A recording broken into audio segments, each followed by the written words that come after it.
All right, let's go. You remember I taught you how to make homemade sub rolls or hoagie rolls, right? Check my video out because we're going to use that to make steak and cheese. How do you make good steak and cheese? Simple. You go to Restaurant Depot and you get these pre-portioned Philly cheesesteak slices. This is like Philly's finest or Philly's best. It's not as good as original Philly, but it's like $10 cheaper per case. So when you're buying 10 pounds and you're saving $10, yeah, I can deal with it. Uh, it's simply the best way to make a Philly cheesesteak. Forget the mandolin, forget slicing it thin. This is just the best way to make it at home. So one of the things, like when you buy, you know, Philly's finest or Philly's best, or if you get original Philly cheesesteak. By the way, we call it steak and cheese in Boston, so this is steak and cheese to me. You want to get it in and you want to break it up. And there's going to be a lot of water content in there, and you're just going to have to take your time and cook it off. There's kind of two thoughts when you cook in steak and cheese or cheesesteak. Do you cook it at a high heat and cook it quick, or do you cook it slow? I actually do a little bit of both. It's a trick I learned from Alton Brown when he was talking about browning ground beef. You cook it at a high heat. See, there's the water right there. Just let it go, let it cook. But getting back, you cook it at a high heat, right, to kind of brown it, and then you reduce the temperature because just like a roast, you're going to cook out that collagen. So high heat, then lower it. Here I'm adding banana peppers. This is not traditional to steak and cheese.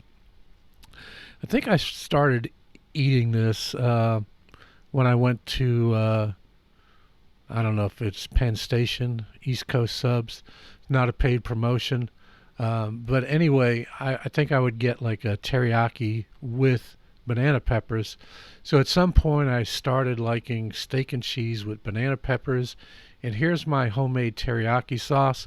I got a recipe for that, and I'll teach you how to make that. It's really simple, and it's great for steak and cheese sandwiches as well as making Chinese dishes, and it's great for marinade as well.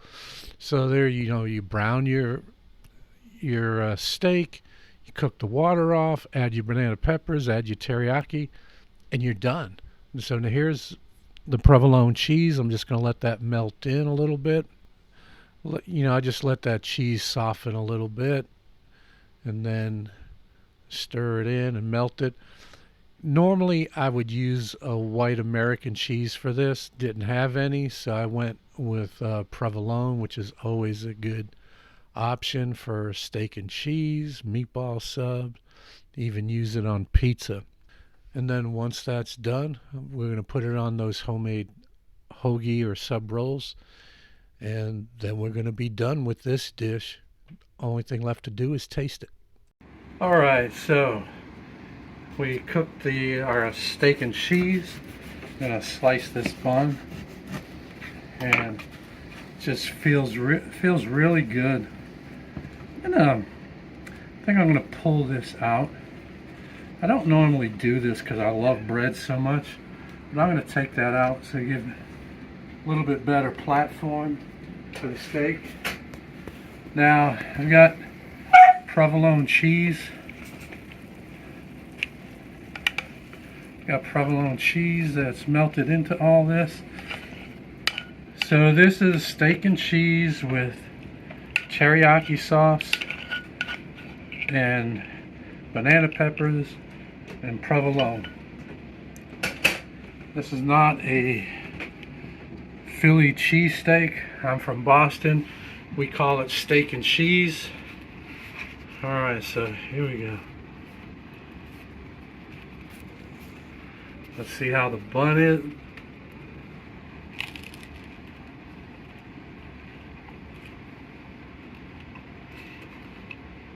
The bun is phenomenal. Still has a little crisp, got a nice chew, it's soft.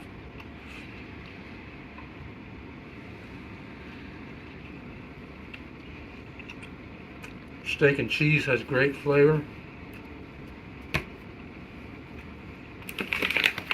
This is not a paid promotion, but 5 Roses flour makes incredible rolls. Sub rolls, submarine rolls, hoagie rolls. I don't care what you call it. That bad boy is awesome. It's just a great roll. As my grandma Bondandola used to say, manja, Bobby, manja. Ciao.